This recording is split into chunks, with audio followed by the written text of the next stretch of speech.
Thank you, Sheriff. Our first order of business this evening will be our prayer led by Commissioner Huffine and our pledge led by Commissioner Malone. Let us bow our heads. Dear Lord, we come to you this evening very humbly, very thankful, Lord. Thankful for a gorgeous day that you bestowed upon us.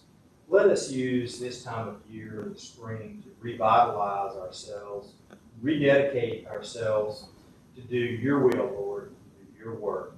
Lead, guide, and direct us in all the decisions and the thought processes that we follow, Lord. In your name we pray. Amen. Amen. If you'll join me in honoring the flag. I pledge allegiance to the flag of the United States of America and to the republic for which it stands, one nation, under God, indivisible, with liberty and justice for all.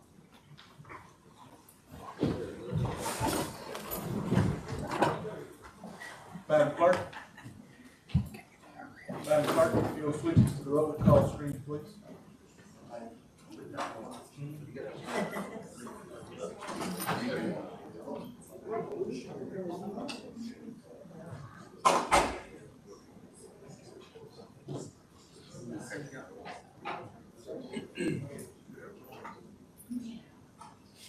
Hey Jody, I think you're Robbie. You don't want to be Robbie. She may have this problem. Are you going to be two people? Am I sitting in the wrong place? Yes. I guess I really just wanted to sit. You tried to tell me, but you should have just said you're sitting in the wrong spot. Like you said some other thing. I'm so sorry. Is there any way to fix this? I just had to do it twice.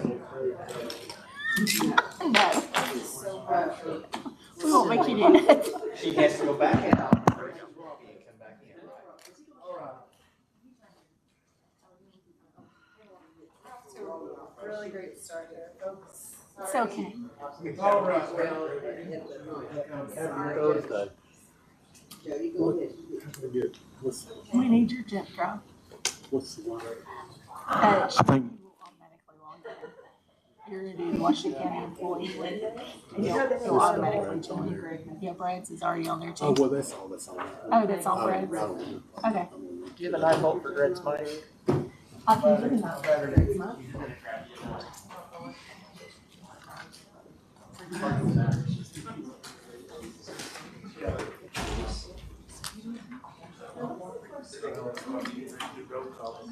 Thank you, nurse, for fixing this. Need his voting button. I know it's mine. Oh, okay. Is that for me? No, it's not for So you. what kind of get one do? It's just Washington County TN Wireless, the employee one. If you do the employee one, you should automatically connect. But if you don't, just do the wireless one. Washington County employee. Yes. If And it you doesn't should work, do I'll be that. back over here. Okay. That's, if somebody asks what you, like, okay. What this mean, y'all? Know that my battery is working on that one. Oh my God. Not tonight. Now my phone stick is quit. Oh, Lord. It's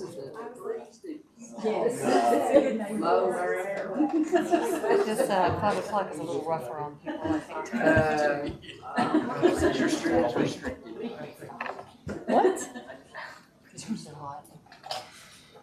Robert, how can you see it? Presiding with you, yeah. Gotcha.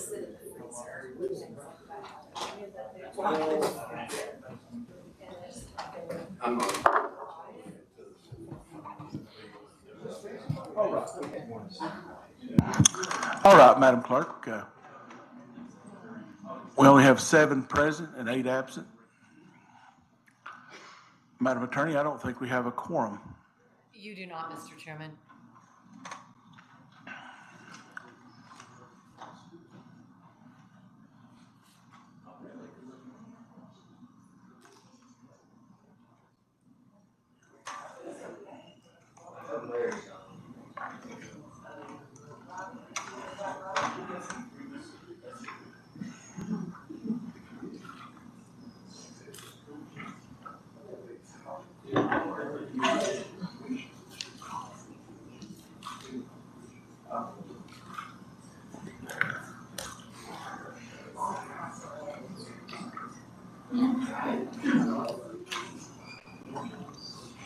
There you go. There we go. Mr. 8. Lucky 8. Now, once you pass through the threshold there, it's it. Commissioner Davenport.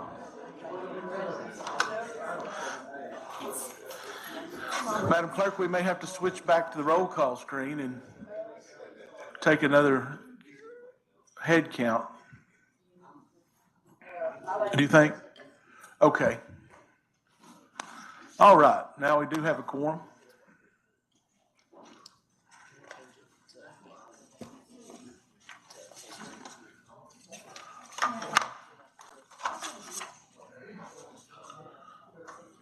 Our next item on the agenda is approval of the agenda. I really didn't receive anything for the agenda this evening.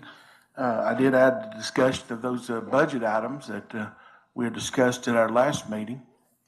However, there are a few items that has appeared on the table this evening. We have the Washington County Board of Education budget.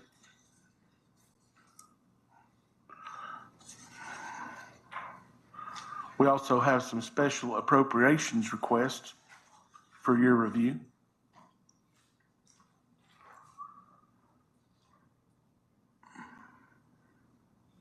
And I think that third page would be covered in what we had reviewed in April.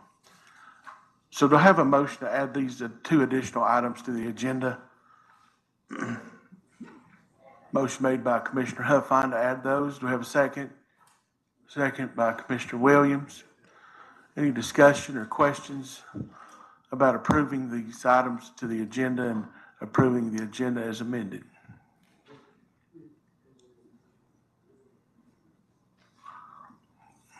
Seeing none, all in favor of that motion signify by saying aye. All opposed, like sign. The motion passes and the agenda is set. We have no old business to discuss. Mitch, if you'll go ahead and start us off before we get to these two items, we'll go ahead and start off with your draft review from April that we reviewed in April, or I'm sorry, Mayor. Yeah, and I mean, that's just, that's what was presented to you all back last you met in April. And again, this is, we were talking about something a minute ago. My thought process on this meeting is really this is the budget committee of 15 that we're in front of right now. Now, granted, Mitch, if you don't care, go over to the podium so you can have the microphone, please. So we've got, the commission requested and scheduled this meeting to review the budgets. And so what we have, what we wanted to bring back in front of you is, of course, the budget as it looked for the general fund back when you last met in April, for the 2 days when the officials were here in front of you. Since that April meeting, we have had an 8% increase in our insurance cost, health insurance cost, employee health insurance costs coming from the Employee Comp and Benefits Committee that has been factored in. Our health insurance cost is somewhere in the neighborhood of about $5 million in the general fund. So that would translate into about $400,000 of additional funding that would be necessary in the general fund. The other thing that has come forward is there has been some salary amendments requests. We kind of it was left to each department to bring forth whatever salaries they thought that they needed for their departments. And since the last meeting, of course, departments have looked at other departments and what other folks are doing and what's going on in the economy and what other counties and what other municipalities are doing. And we've had requests come from at least 2, maybe 3 departments to increase their salary amounts, which of course also translates into an increase in benefits. So The Budget Committee has not had the opportunity to vet all those changes. We're still working on revenue projections for next year. So we don't really have a good solid number of where we're going to be. We do have the expenditures, which we have, we may have a sheet that we have passed out or can pass out that shows where our budgets are today in relation to last year. And that's about all I've got on that. Mayor, did you want to add, subtract, clarify? I think that when the commission met the last meeting, and set the meeting date for tonight, one of the things I heard said was, we want to see the school budget. So that is on the program for tonight to be presented. And so you'll see a budget from the schools that you can have presented to you. So in the two meetings prior, each of the department heads and elected officials presented their budget, or they presented a budget which has had some modifications to it, as Mitch mentioned. But these are their requests. Now, this is typical. This happens every year. Normally, it comes, they come before the budget committee and so forth, and the budget committee begins to sort of work on it. This year, you got the pleasure of having them presented to you directly from those department heads. And so the budget committee's request from the commission, having heard from the department heads, is how you want the budget committee to begin to work on that. What items in there do you think are inappropriate? What items do you think are in there that are necessary? What did you hear from these department heads that would lead you to accept or modify their budget? Because, you know, that's what the budget committee does. And so the budget committee is interested in your input early in the process on where cuts can be made, because we know where we were last year. The delta between last year's budget, adopted budget, and this year's request is several million additional dollars in various categories. And so this is the commission's opportunity to say, hey, budget committee, we don't think these salaries should be increased, or we think they should be increased more. Or, hey, if you're going to increase these salaries, you need to cut this line item, or you have too many people, or you're going to have whatever. And so, you know, that's the hope tonight, I think, from the budget committee, is that we get input from y'all as to if we're looking at $2 million more or $3 million more than last year, is all that justified? If it is, how do we pay for it? And if it isn't, what are your ideas about where to trim? What would you say to the elected officials about their budget? So you've had a couple months to process their budget and think about it. There's some modifications that have been presented, but you know, that's sort of where we are. And Mitch has touched on a couple of topics that, you know, we need to consider. Health insurance up 8%, roughly $400,000. TCRS, which is something that we cannot change. What was the total on that, Pat? About a quarter. It's up 3% over last year. Anyway, it's you know, but we can't change that. That is what it is. You know, in these budgets, we've looked at categories. So what's driving the $3 million increase, or whatever the increase is from last year? I want to say 2.2% of it was salary and benefits.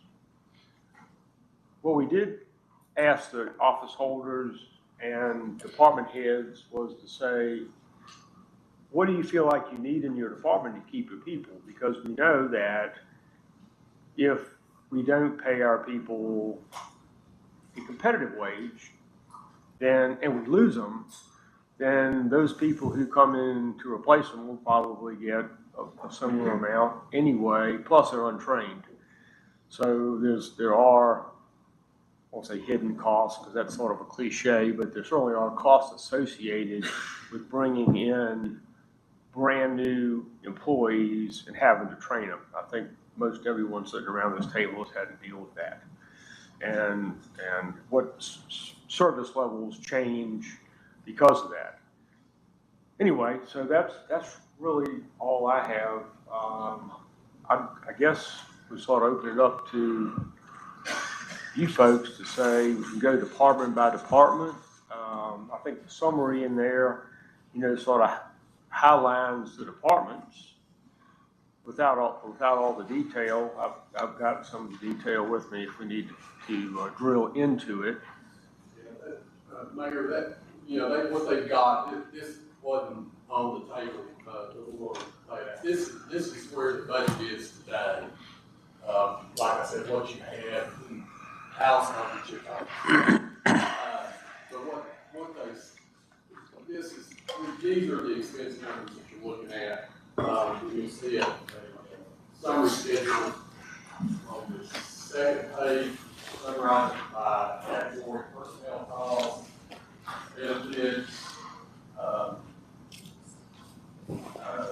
other charges, supplies, and whatnot. And these are the numbers that the budget. And again, the budget committee has not seen this, so these numbers, are still fluid.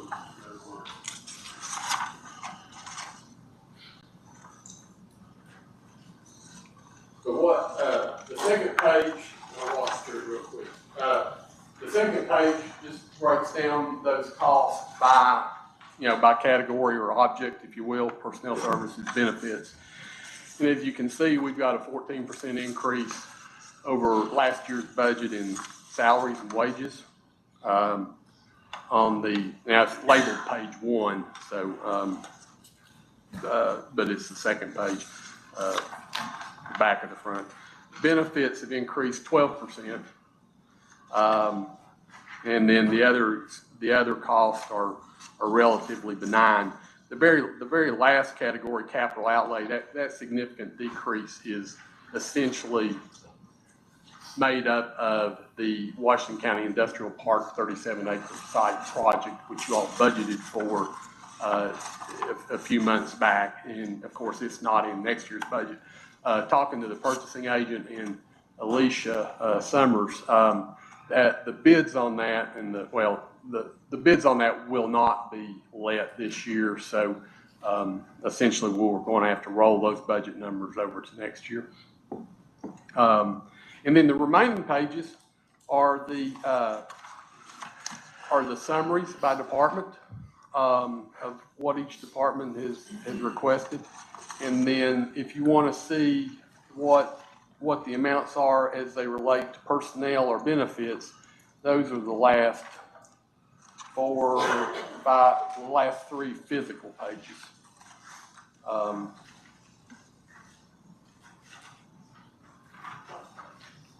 So you can kind of scan down through there and see where those costs, which departments those costs are being incurred. And again, this is just a combination of the asks that have come forward. The budget committee, the mayor, your director of accounts and budget, have not vetted, cajoled, negotiated. I mean, these are raw numbers. So, the process will be that what you choose to do with those budget numbers. Yeah, or what y'all want us to look at, modifying, adding, subtracting, or what you want the budget committee to look at doing, modifying.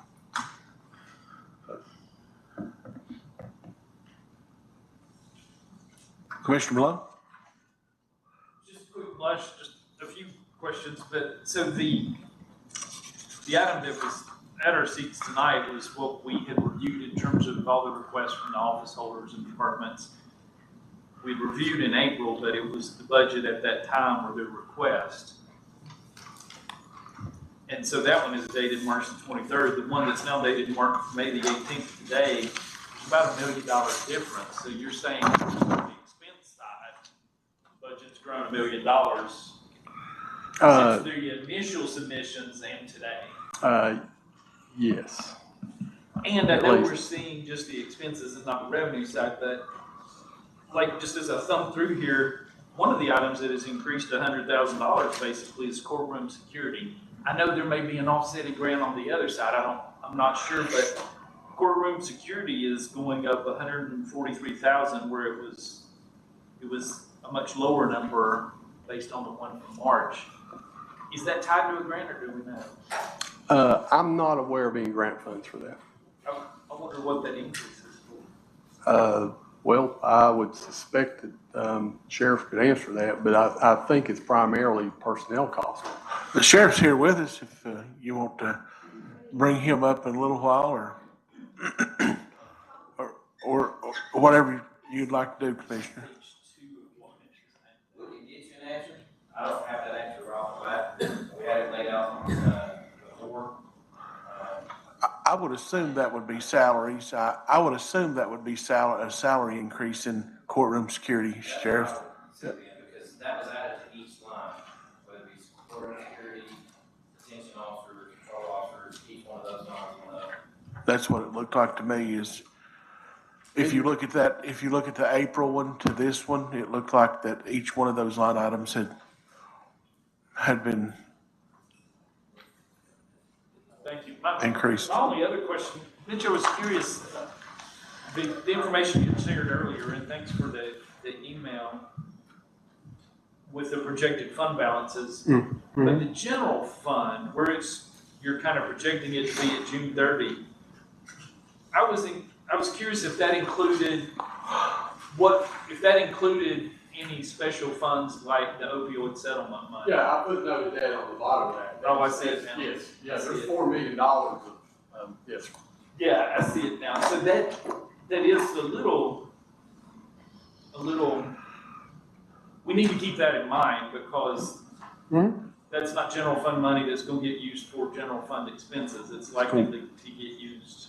I mean, I know that there's no strings attached to that money, but it's likely to get used for something else. So it's just, we need to keep that in mind because I can imagine somebody saying, well, let's just, we got $4 million extra in the general fund, let's use that to balance the budget. Well, that sounds good, except we're likely gonna use a big chunk of that $4 million for something else.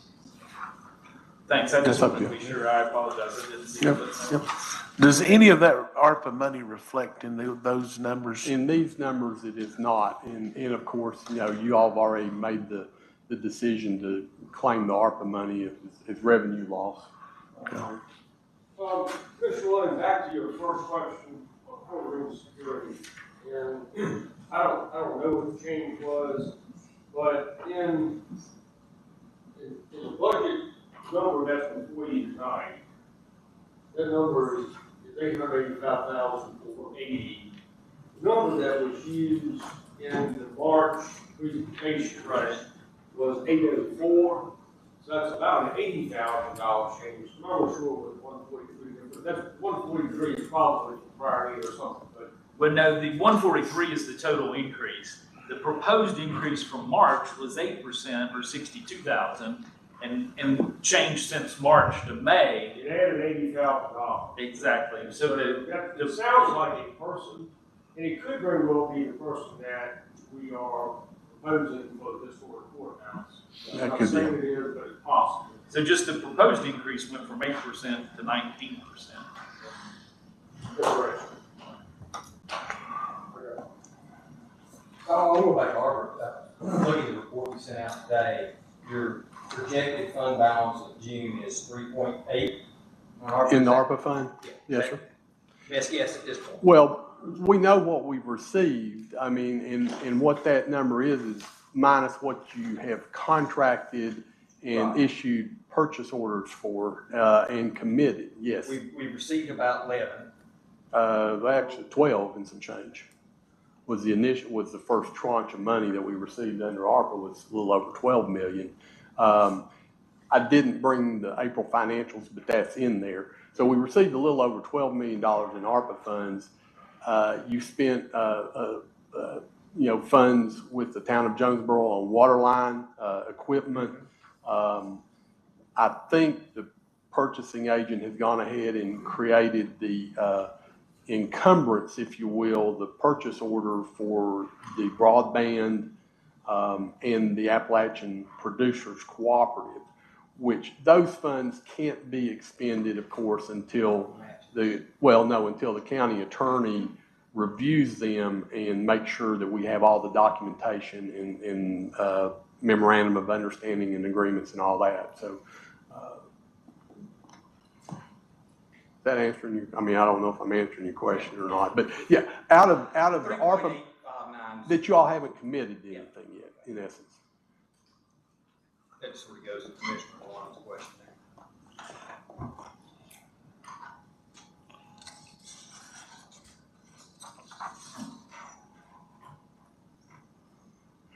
Next, one of the things you might put out there is the budget committee has taken a first cut at special appropriation sheet. Mm-hmm. So those numbers. Yeah, we'll be coming back to that in just a minute, Mayor. That was one of the things we handed out.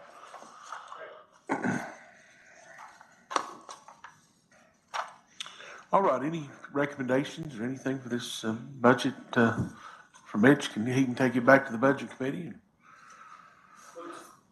Commissioner Malone? An observation then that in terms of the projected general fund reserve balance, per policy, it shows that we are above our policy almost 4.8 million, but of the 4.8, 4,148,000 is tied to the opioid money. So we're really only.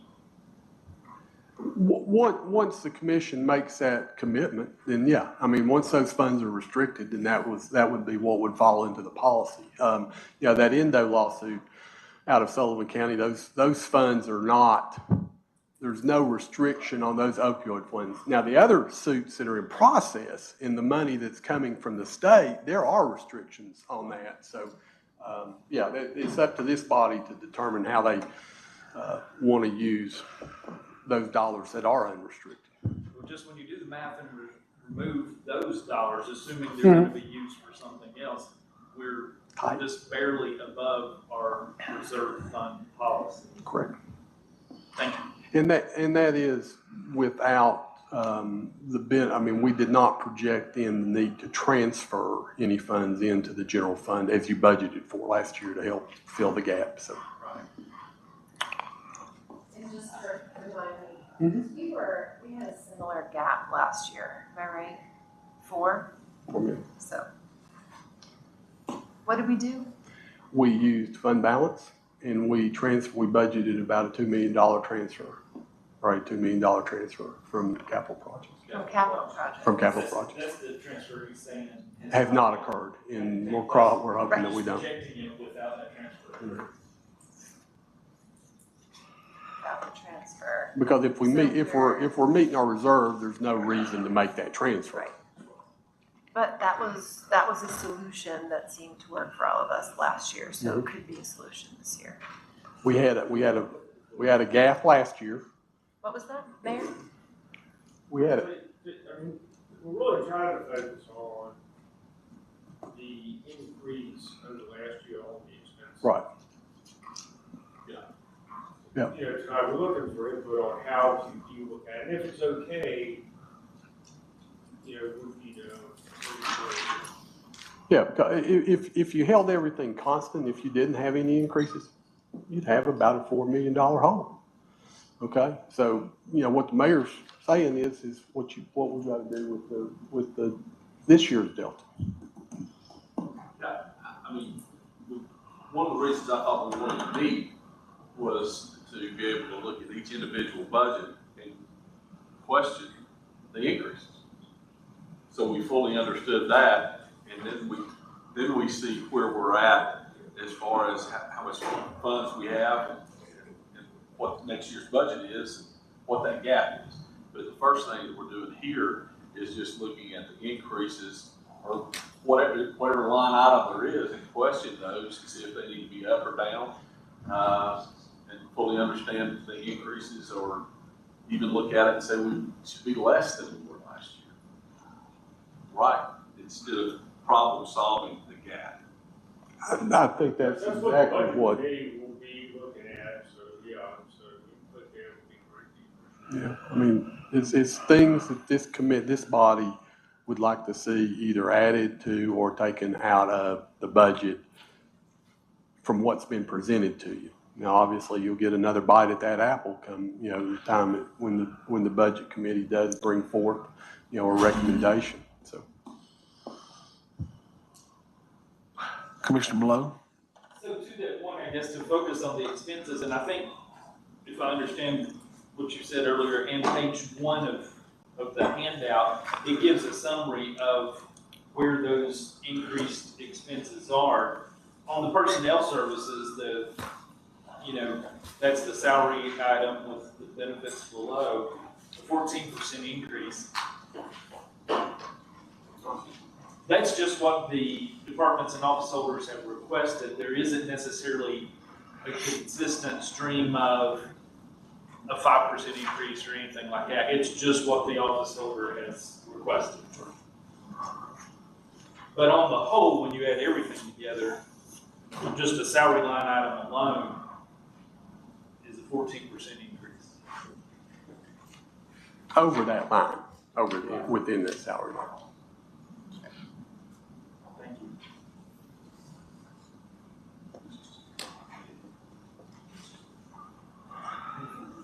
All right, any further questions or recommendations we can provide to the mayor and Mitch? I think we were eliciting input. I don't know, we'll pass the list around. All right. Well, Mayor, looks like you've got your work cut out, and we'll get back with you on a balanced budget here in about 30 days. But we will move on to special appropriations. Mayor, since we are continuing to talk about the general fund, let's just go ahead and talk about these special appropriations while we're at it.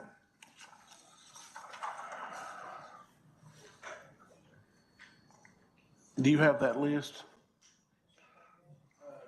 It should be in there. Yeah, y'all got it. Yeah. Mayor or Joel, budget committee did meet. They have not taken formal action on these numbers. I want to make that clear. These were recommended or, pardon? First cut numbers at where the budget committee was looking at putting their appropriations. What you have is what was budgeted for our agencies in 21, 22, what their request was in 23, what their request over the 22 year was in the next column, and then the budget committee did look at those numbers. I think it was last week, and have tentatively penciled in the numbers you see there in the next to the last column. So, I would urge you to, if you think those numbers need to change up or down, that you contact the budget committee.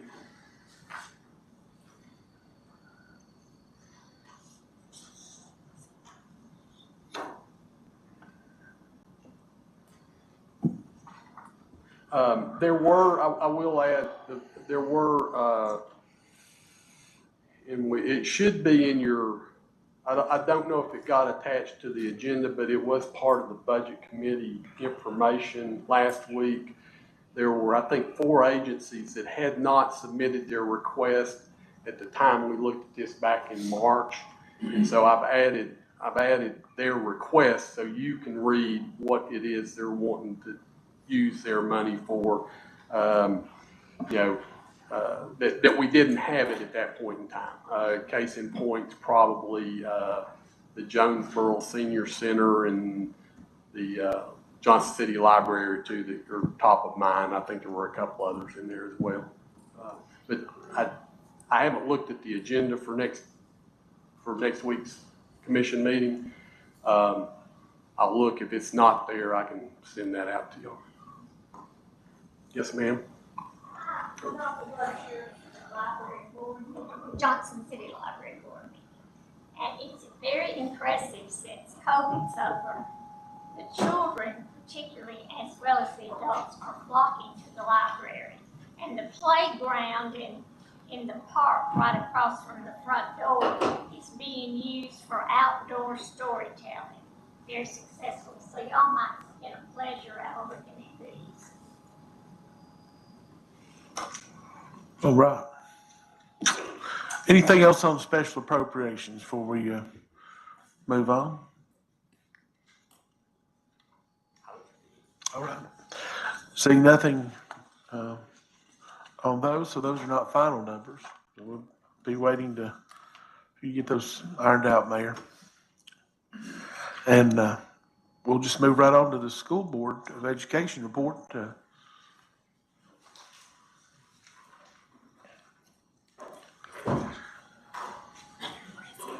We couldn't leave you out, Jerry. Looking forward to it. I do have a visual. Make sure. I killed it. Clicker not working. No. It's on though. All right, let's see if it's. Yeah, lady. You got to figure that out. See if that did. But, There we go. thank you. Just wasn't ready yet. Any bill, technology support. Appreciate the opportunity, presented to the budget committee. We went through the budget, the numbers that the board has acted on and approved. They approved in April prior to the May 1st deadline to get it to the mayor. And then last week on the 10th, met with the budget committee and received some feedback from the committee members. And we were able to do a special call meeting Monday, the 16th, and adjust the board approved budget based on the feedback from the budget committee. So what I present tonight is an overview of that draft 2 of the board approved budget that reflects the changes that were made Monday. So, to this point, in addition to what I just said about meeting with the budget committee, and we started the budget process early in the year, began with meeting with principals, asked them initially to meet with their school teams, identify needs. Then they met with us, with me and Mr. Hell and others, to walk through and talk through their indicated needs. And then that bubbled up to the district teams as far as looking at any redundancy in requests and things that the district should be addressing. And then ultimately, we prioritized the needs. One of the big needs that certainly was made aware to me, that I became aware of just new to the team and the community, was the fact that we do lose a lot of teachers at certain stages of the career to our neighbors based on our previous practice or pay scale.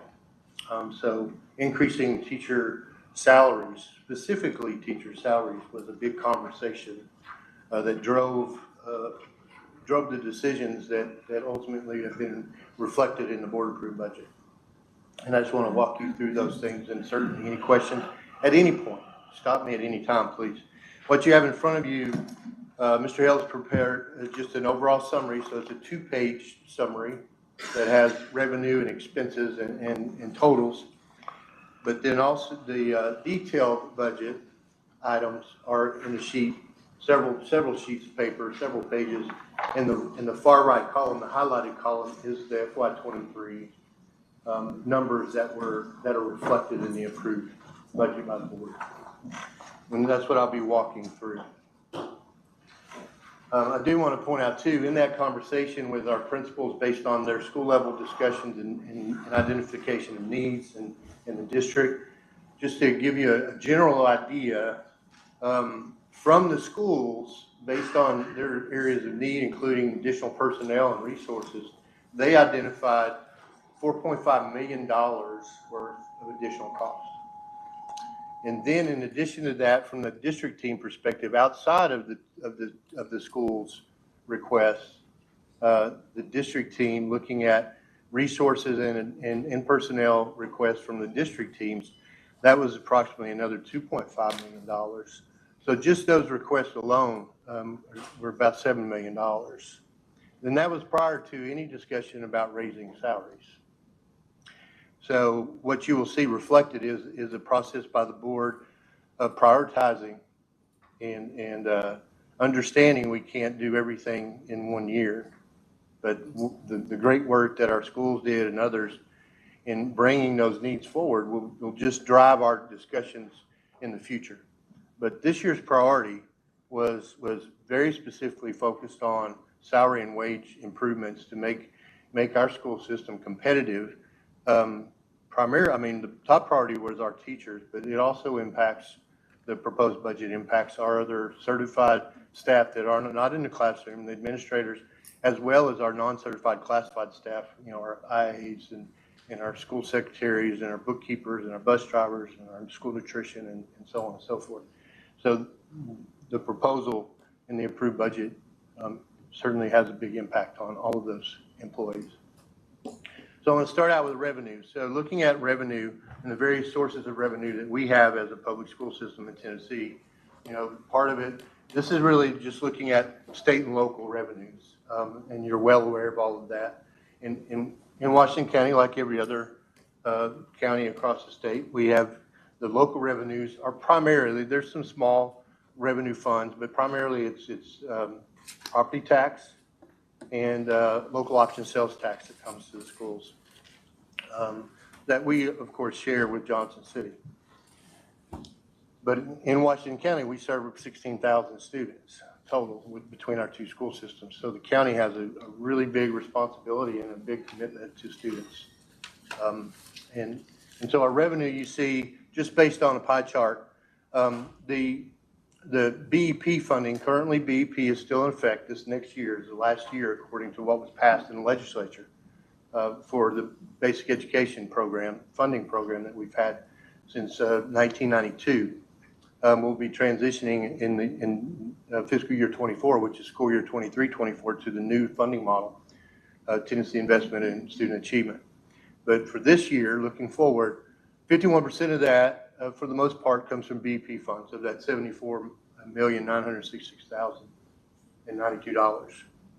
You can see the sales tax is approximately 24%, property tax is 17%, and there's some other local revenues that come in. So about 45% is local, 51%, and then the other odds and ends are a mixture of other state dollars and some federal dollars that flow through state dollars. I do, again, I'll send all of this. You don't have the PowerPoint in front of me, but I'll be glad to share it with each of you, hard copy or digital, whichever you prefer. So just kind of a run through again of our projected revenues, just highlighting the BEP amount. We did have an increase in BEP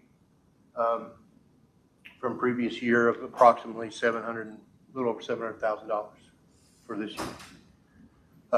What we have built into the budget as in projections, when we're talking about local option sales tax, the current year approved amount was $16 million.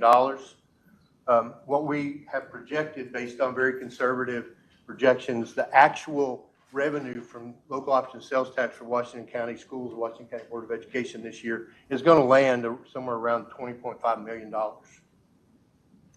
So $4.5 million more than what was approved in this current year's budget. But in this budget for next year, we've built in half of that, and that was the feedback from the Budget Committee. We originally, in our draft 1, included that very solid estimate of $20.5 million as revenue. We built that in. But with the conversation we had with the Budget Committee, went back to the board, And we went halfway for the most part and reduced that budgeted revenue of local option sales tax to $18 million. The property tax is pretty solid on estimates. Other grants, I mean, it makes up the rest of the revenue. I mean, that's a multitude of other revenue sources, smaller revenue sources from, liquor taxes, things like that come in as revenue. So expenditures. This represents, and I'll walk through what that number means as far as where those expenditures are and really highlight the biggest expenditure increase. So you can see the breakdown. The two bottom parts of the pie chart are represent the largest percent of our expenditures, and it's true about most organizations. It shows that with salaries, wages, and benefits in our budget, our operating budget annually, it's about 81% of our costs, total cost to people, which certainly in a school system and any other civic service system serves the public. Your people are your driving force. And, the way we excel is certainly having the right people and supporting them and helping them grow and serve our students and the families. So 81% of that $83,867,799 is salary, wages, and benefits.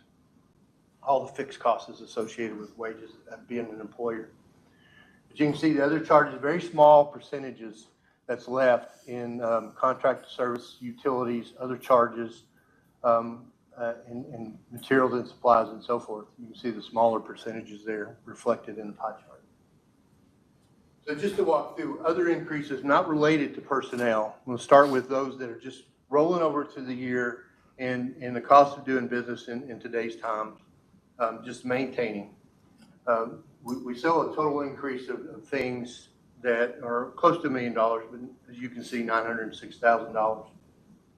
Just to highlight those specific items, an increase in electricity. Now this accounts for the fact that we are realizing savings by the LED project. But this is in addition, this is costs that we see after removing the savings that we're realizing, the additional costs. Sir. Water and sewage, just a nominal increase. University school, when we have increased revenue, we share, based on the memorandum of understanding with ETSU, we share some of those revenues with university schools. So that's that increase projected. Our liability insurance, the umbrella policy for our district, an increase of $90,000. Other things, as even the last 2 years, we've seen a trend of an increase in the use of substitute teachers, which increases that line item, and that's reflecting the actual cost of the increases we've seen.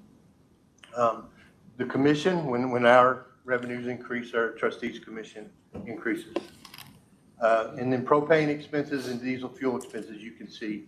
Don't have gasoline there because this year, very, very thankfully, we estimated high, and it's going to be in our benefit at the end of the year. So we did not project an increase for next year. Now, as the trend keeps skyrocketing, we may get nervous, but I think we feel confident right now. The one area of diesel, and diesel again across the nation, as we all see, is going up and up and up because of production and so on. But we projected an increase in diesel fuel as well. Yes, ma'am. Is the increase for substitute teachers an increase in their wages? We did not increase their wages. The board did not act on that. That's just the number of use. Certainly a conversation that we will have, I would imagine in the future. The board has had that conversation, and they have raised the rates, but those will have to be a very direct conversation in the future. You're not having any issues getting substitutes into the current place? We are, but that's a function of the daily rate and also just of supply. I mean, it's just very due. COVID really exacerbated that, and we haven't pulled out of that about just the number of people that are willing to substitute and be reliable as far as we're thankful to have a really strong core of substitute teachers, but it doesn't seem to ever be totally enough. The schools have had to be very creative in how they're covering classrooms. So jumping into the biggest expenditure and the increase and it's reflected in that $83 million number is our, we have, like every department, we have annual scheduled increases as I frame that as a terminology. Those step increases for all your employees that are built into a lot of, especially, public government salary schedules. But with this year, we really aggressively looked at that problem of losing teachers and that our teachers are not paid anywhere competitively to our nearest neighbors. And then also our support staff with just cost of living increases. So we account for any annual scheduled increases through the proposed new salary increases. So this normally would be an item that we would list specifically about what that cost is. But in this case, because we've totally restructured the teacher salary scale and we did a 6% across the board for both certified administrators and then those classified and non-certified staff, that's reflected in the next slide. One item that's it's related to salary and wage, but it's something that was mentioned earlier about anticipated health care increases. We have been notified that through the state health plan, we need to build in at least a 6.1% increase on the premiums. So this budget reflects that. Question on that, you talk about not losing teachers to pay and staff to pay to surrounding areas. What about benefits as far as insurance and stuff like that? Is that different from system to system or is it all the same? It is different and quite honestly, that's been maybe one of our strengths. It's not strong enough, but we have very competitive benefits, but there's such a disparity between the salaries that it still causes us a problem. And I fully get that, but yeah, the total compensation, yes, sir. It seems like, on the other hand, with the benefits, that's not, right. That's not marketed. Right. To folks to necessarily for them to understand that. It's just. And it's hard, and yes, as an improvement for us as we really ramp up our recruiting, whether a classroom teacher, a school administrator, we're currently searching for a high school principal, Dave Crockett. We're going to have to aggressively recruit. And then the bus drivers or school nutrition, there's a high turnover rate in those areas and other areas like that. But our benefits, our board and our community has really supported, our employees, their benefits may not be the top in the state of Tennessee, but they're close. But there's a cost associated. Yes, with that oh yeah, as it's total well, cost and it's total compensation for Yeah. the employee, yes, sir. But again, as I said, there's such a disparity in the actual wage and people, especially younger people in their career, they really look at the salary and wage. They don't think so much at that point in their career about the benefit, which it is a real cost to the board and to, in our budget. Director, I had one question. Yes, sir. About the school bus driver situation. Me and Director Wheelie, matter of fact, was on a call today and we was talking about school bus drivers with the city manager. And they said they were opening up 2 new middle schools this year and they were really gonna have to pay a lot more for CDL drivers and they were gonna have these bus drivers. And I agree with her 100%. But, there's only probably so many bus drivers that live in Washington County, and I know that they're looking for, it's a pretty attractive, package that they're looking to offer bus drivers. Have we thought about that as we move into this budget? Well, yes, sir, that's a challenge. Obviously locally, but across the state, regionally, bus drivers, nationally are challenges. So yeah, being creative, offering the training, so get their CDL paid for basically and supporting them, other benefits like that, to get them in the seat and get a qualified driver on the bus. And then looking at raising the rates. This year, it was what's reflected in the budget is just the 6% increase, for bus drivers and others. But we're really gonna have to look, just like you mentioned with the substitute teachers, future conversations, we're going to have to revisit and maybe even think differently about how we pay our bus drivers and food service workers and so on. Yeah, okay. lost to surrounding? Well, I mean, just this spring, I believe we're looking, we're looking at double digits that said they're going to go work in Kingsport City or Johnson City. I mean, that didn't sound like a lot, but just like any business, bringing in new people and investing in them, and then if you lose them in 1 or 2 or 3 or 4 years, I mean, that's a high cost as well. One thing we're blessed with, it goes back to other benefits. I mean, the healthcare benefits and support there the employees get, but our schools certainly have cultures where people want to be there, but people have made the decision for their family or a lot of them, depending on their career, where they're at in their career, it's just they don't see any other choice. They have to go and chase more salary. So we're trying to close that gap, and this year was really a unified effort by our board and everyone working together to present a solution where we can really make great progress. The next slide, and just to say, my rule of thumb is on presentations, 10 slides. So I think I hit that. So just so you know, there's not 100 slides up here. So salaries and benefits, this is the total cost that's in the budget. Increased amount for salaries and benefits. This total cost, fixed costs included. $5.185 million is what the board has approved in this approved board budget. Noted in there on the slide, you can see we have a restructured salary scale for certified staff, specifically teachers. We pulled out our certified administrators, which includes assistant principals, and then district level certified directors. And we have chiefs and deputy chiefs that are over divisions. They were pulled out of that salary scale. Previous to this year, their salary was calculated on a complex calculus using the teacher salary scale.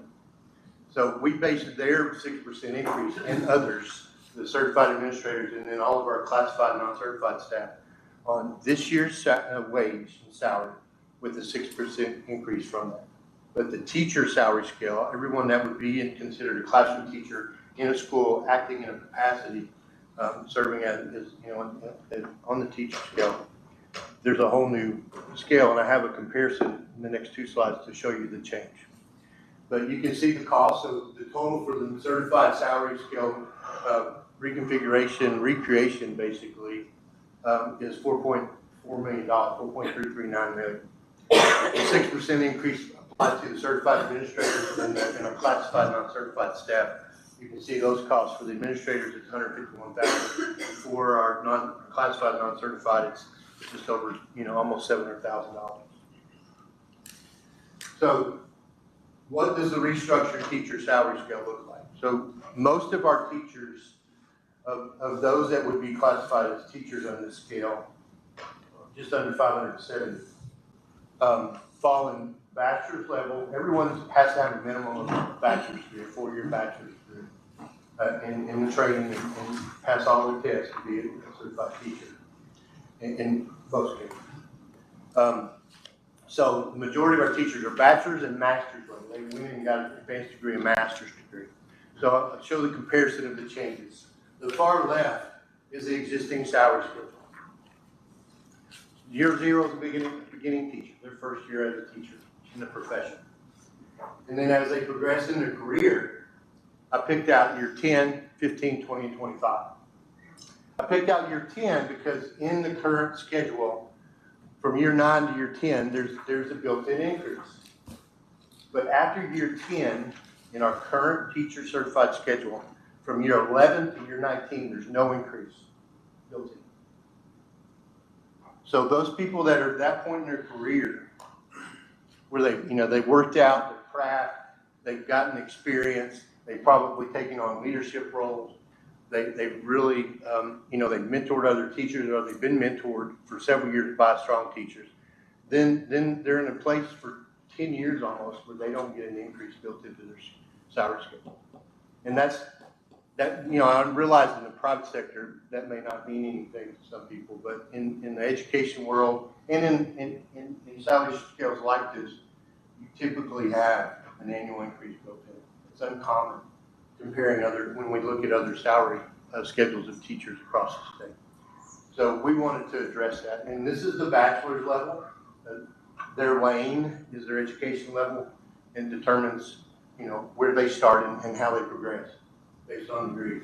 So the green 22-23 is a comparison of the shift that in that 4.339 million is incorporated into the new salary schedule, what the change looks like. So if a person, you can see starting teacher or starting salary, which very honestly, that's low, still too low. The state just approved and increased the minimum salary scale that every school system in Tennessee has to meet for a first year teacher, bachelor's. And it's at 40,000. That's sad in itself. But that's, the state's raised it to 40. But that's still low. We raised it though from 39,273 current year salary scale to the one that's been approved to 41,273. You can see year 10 of educator with a bachelor's degree. Current scale is 44,926, and the change will be $52,023. Now the comparison on the right, JCS of course is Johnson City, and I did not pull in Kingsport City, but I wanted to have a comparison of a comparable county school system, Sullivan County. Sullivan County made a huge adjustment last year with their pay scale. But you can see with the board's approved changes where we are in current year. Now they may be talking with their boards and their communities about increases, and I'm well aware Johnson City is. I guess we're chasing Johnson City. We'll always be chasing Johnson City. Two questions. One is, are the increases, do they correspond to like your own anecdotal or data knowledge about when teachers tend to look around? Well, we knew it was that flat period. That's the biggest one, and early period too. I mean, we really want to work over the next few years to continue to raise that entry point. Right. All salaries, teachers and otherwise, but that entry point needs to come up. And the state actually has laid out a gauntlet plan. Supposedly, they're going to push to have that minimum entry point be 45,000 or more in the next few years. So districts will be forced to continue to raise that entry point at zero at first year teacher salary. So you have built in these raises to be targeted to kind of when you feel like you are at risk of losing someone. Well, we did that to the adjustment, but then when we equalized it, we did have equal step increases throughout the years. Yeah, we made the quote fix of a pay scale for whatever reason, the way it was configured was causing us great challenge. The board's fixed that problem. Now we have a foundation where as we move and we have chances to increase, it'll be in a way that we can maintain competitiveness. And what percentage of your teachers do go on to get their master's degree?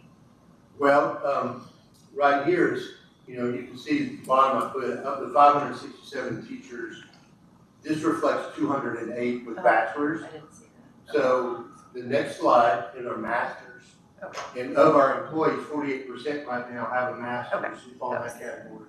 So 85% of our teachers have a bachelor's and masters. We have, the rest of them are masters plus several hours, other advanced degree hours, or they convert a degree like an educational specialist or a doctorate, whether an EDD, educational doctorate, or PhD in education. And I just also wanted to thank you for presenting this in such a clear way, and also thank the board for prioritizing this. It's been something that I've been so concerned about since I came on the county commission, and I'm really glad this is getting dug into, so thank you for that. But when you have a purpose and people are behind that purpose, I mean, it's been amazing the work that the trail's done and everyone supporting the work and the board really working together. I appreciate it. But just to end with this, as far as talking about the salary schedule, this is an example of those master's level teachers and the adjustment. Again, look at the comparison with Johnson City and Sullivan County. What you should notice, and you should have noticed the backwards too, whereas right now we were behind Sullivan County, we propelled past Sullivan County. And we approached Johnson City, but with their proposed 5% increase, that's gonna push them, ahead of us a little bit again, but we're closer. What's the discrepancy of benefits between those two and us? Does that help us close that gap? That's where, if I did a total compensation, I think Exactly. we would probably be a little closer to Johnson City. Okay, and a little further apart from Sullivan County. Right. Okay. Yeah, we would be a little further apart. That's just a general overview. I just picked those years, those steps in these two lanes, backward and master. And then finally, just to recap, this is what we're looking at, the reality of currently what the board has approved and what we're presenting. The current revenues received reflected in local option sales tax, BEP, those other funds, and then also property tax reflects that $74 million number that was at the top of the earlier slide. You see the expenditures at $83,867,799. So the gap is $8.9 million. Prior to the adjustment based on the conversation with the budget committee, it was a little less because we reflected that $20.5 million revenue instead of 18. But with 8.9, the bottom statement. So the board has approved a balanced budget with consideration of using unrestricted fund balance for FY23. And yes, realizing recurring funds, that's not just a Band-Aid, it's a bridge to the next year. The next year, looking forward, with the passage of TISA, the Tennessee Investment in Student Achievement Act, and the new funding formula, our projections in Washington County schools is $8 million increase of recurring revenue, state revenue. With no more expectation on local government for quite a period of time to maintain the maintenance of that. So that's the bridge in FY24. And then also, as we continue to see, and yes, we all know it, we live it, we feel it, and some feel it much greater than others, going into an uncertainty with our economics. But we know over 25 plus years of data, there's been a couple of years where there have been dips, but we've maintained a steady upward trajectory of sales tax revenue. A few years ago, what really helped us is several local governments across Tennessee and probably outside of the boundaries of Tennessee is when online sales started getting included in state sales tax revenues and local sales tax revenues. It comes back to us. So that's really what's held us up. Maybe in 07 and 08, if we had online sales, which that was the beginning of the boom of online purchasing, we might not have had the dips that we saw across Tennessee.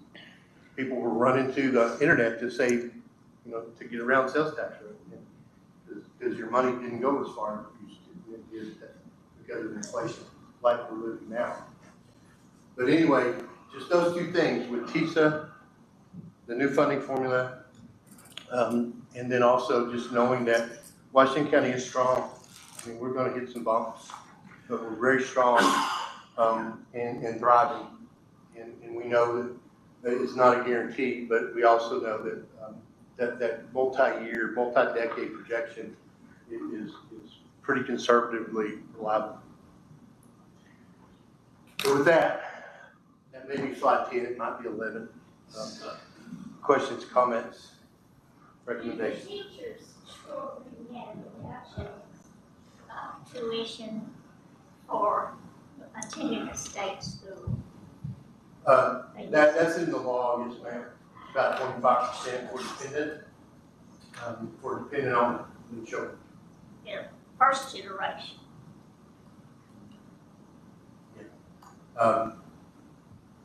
you know, that's certainly a nice benefit for teachers and state employees. State employees, I think, is actually better than that. But teachers, it's in the law for that discount.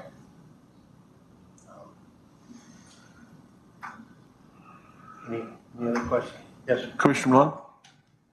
Well, just, again, thank you for the information and breaking it down so clearly. And you said that you can't accomplish it all in 1 year, but it seems like taking a big step forward and trying to make up the differential that has existed in terms of teacher compensation. And so I think it is a good step forward. So nice work. And essentially, you are funding it with that $8.9 million, you know, use of the reserve monies, but as you said, that's simply a bridge to kind of get you to next year where anticipated increased revenues from the state because of TISA is about that same amount or roughly 8 million. Yes, sir.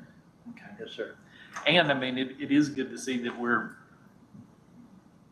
Washington County school system, that the teacher compensation is going to be, it's nearing competitively with the city school and other counties. So. Sure.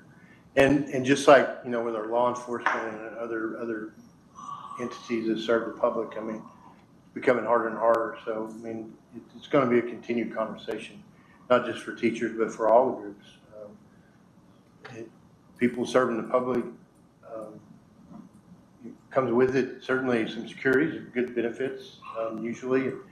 And we want to work on the salary part of that, but also, you know, teachers, especially these last few years as a nation, have been very disrespectful to teachers. You know, it's unfortunate. Now fixing it, adding of salaries is not the fix, but it certainly is a step in the right direction. And we're going to continue to build on support for teachers, and we do that by serving kids well and expecting a lot of our students and our teachers and ourselves. And then also when we have opportunities like this, you know, you said, yeah, this is a step forward. So in a race, getting out of the blocks and getting out of the blocks with strength is important. So we're just starting the race. It is a tough job. I always told the teachers of my kids that I really appreciated what they did because I couldn't do it. It's a tough job. One additional thought, there was some discussion about CDL drivers, and I think about it with EMS and the school system, but also there's been some conversation with our highway superintendent and obviously their need for CDLs. And I understand that there's a difference between a CDL to drive a dump truck and a CDL to drive a school bus. They're different vehicles, but there has been some discussion. I had a conversation with Lottie Rhines, and I think, you know, together, collectively, we can all accomplish more relative to the CDL issue. There was some conversation with the highway superintendent and Lottie Rhines about trying to do something on whether it's a countywide basis with all the areas that need CDL drivers, or even on a broader regional basis in terms of workforce development and coming together collectively to train CDL drivers. And while these blocks are evolving and changing, blocks of the ARPA dollars, there is a block there for workforce development where we could potentially use some of those dollars in terms of workforce development to train CDL drivers to drive school buses, or CDL drivers to drive an ambulance, or CDL drivers to drive a dump truck. So just keep that in mind, and that I would like to see some cooperative initiative relative to CDL drivers to where we can help address that issue across the board. We certainly, in addition to our existing adult population and driving, but you know, we certainly would like to explore even opportunities in high school, but we're restricted by age limitations there. But we can maybe provide some I guess preparation for students to pursue careers that require the CDL, whether it's bus drivers or the large truck drivers. But yeah, it's a big need. And it's a tough job, whether you're driving a bus or a dump truck, very specialized. You have a lot of people's lives in your hands when you're on the road in a vehicle like that. It's a very important job. Thank you. So what is your fund balance currently? Sure, that's a loaded question, but I'm gonna give you the current status. Yep. So before we go into these next 2 months, where this time of year, the fund balance looks really high, and then we start depleting the fund balance. Right now, and Mr. Hale can jump in and steer me in the right direction if I get off track. Right now, our fund balance shows around 28 million. Okay, and my next question with that is, and I realize it's coming down as projected in that. Yes, sir. But as a funding body, one thing that I think, well, I get a lot of questions about and get beat up on is per pupil expenditures, and we're low. Okay? Is the fund balance, is that money included anyway? I mean, that's money that gets sent your way, and this county has seen to put 100% of sales tax dollars in there. Yes, sir. And so is it, does that money get calculated into? No, sir, it's actual expenditure. So that's money that the county is actually giving toward education that you don't directly see in those numbers. Now, once you move that, I'm assuming some of this 8 million's coming out of that. Yeah, that's what the target is. When it goes in there, at that point, does it affect? Yeah, it changes. I mean, upon approval of this budget, that it'll be calculated from this approved budget. Yes, So sir. part of my concern is just educating everyone that we are funding our educational system at a higher level than it looks like for those per pupil expenditures, because we're putting some money like sales tax in there that other counties and other systems are not doing, but yet it doesn't show up on the bottom line. And that, yes, sir, and that, by June 30th, Mr. Hale's projected, going back to the fund balance question, probably gonna land around between 17 and 19 million. That'll be the effective fund balance. That when the comptroller, the auditors come in and kind of finalize that, what we expect it to look like. So that would be where we're starting from as far as that 8 million from fund balance. But what you pointed out is, and it goes back to the concern of local governments about raising the maintenance of it.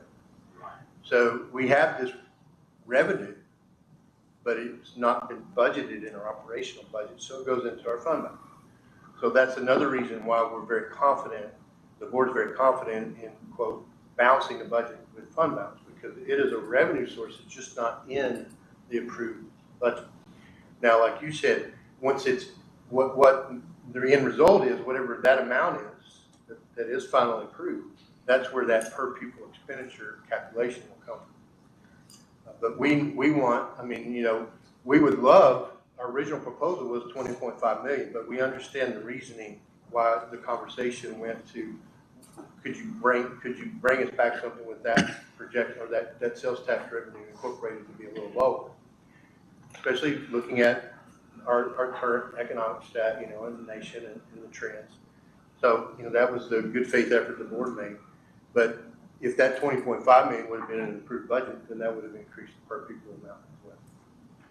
But to Commissioner Davenport's point, with expenditures for the coming year growing from 76.5 million in our current fiscal year, with expenditures going from 76.5 million to 83.9 million, that per pupil expenditure is going to increase substantially from this year to next year.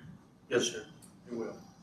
And using money that's already in their system. It's already is what I'm designated. saying. And that's the educational part. Yeah, and it's not, I guess what you call it, funny accounting. It's just the way it is. As far as the money's there, we have to reflect it a certain way based on procedures. But we know that revenue's there, and we want to be able to focus it on students. How many total students are there right now? A little over 8,000.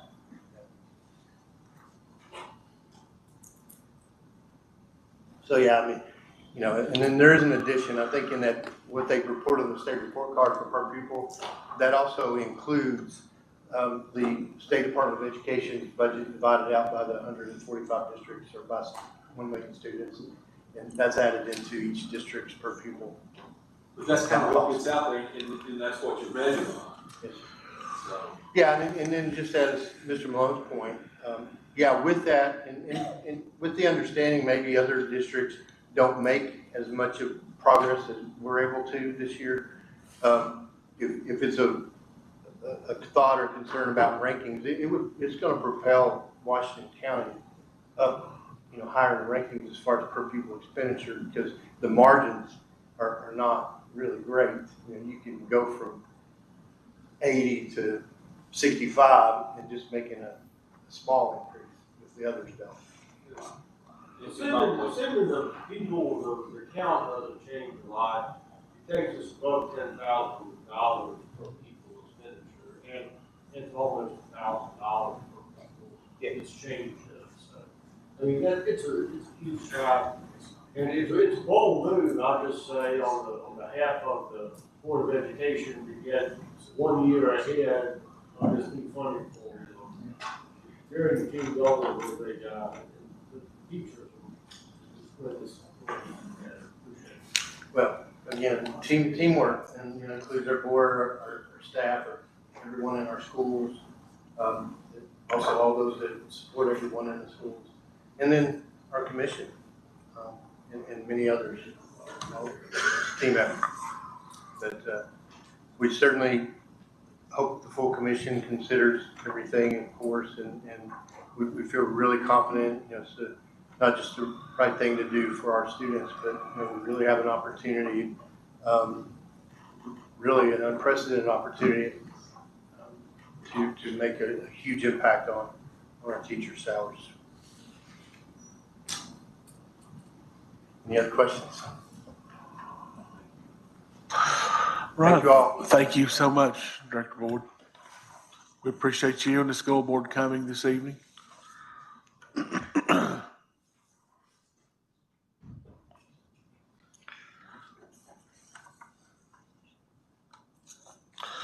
All right, is there any further discussion or recommendations for the mayor as they move forward with the budget process?